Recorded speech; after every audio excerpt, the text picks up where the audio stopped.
আইরে, এই গুয়াহাটি কাম করতেছি, বছরকার দিন আইতেছে, বিশ্বাস দিবেন না। এমন এক ঠিকাদারের কাম করছি, মুগ্ধা প্রকাশ করে কোহার তাইছি না।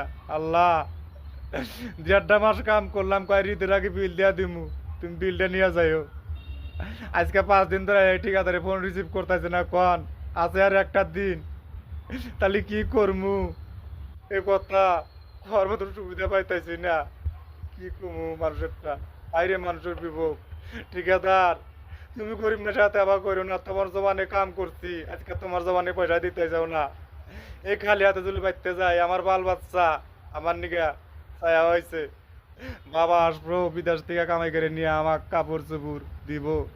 আমি এই জায়গা থেকে বঞ্চিত হমু শুধু তোমার জন্যে। তুমি যদি আজকে আমার কাম করা পয়সা দিলানি, আমি বাল বাচ্চা কাপড় চোপড় দিয়ে আনলাম নি। আমার অন্তরটা শান্তি থাকলো নি, আমার বাল বাচ্চার অন্তরটা শান্তি থাকলো নি, ফ্যামিলিটাও শান্তি থাকলো নি। কিন্তু আজকে আমি যদি দুলিয়া বাগার থাকি, আমার ফ্যামিলি শান্তি থাকবো না। তোমার এই কামটা করা না না ঠিকাদার, তুমি আবার আমার করো না মানুষের হাতে। যা করলা আমাকে করলা, আমি আজকে জামুগা বাড়ির, টাকা পয়সা রাখবো না তোমার।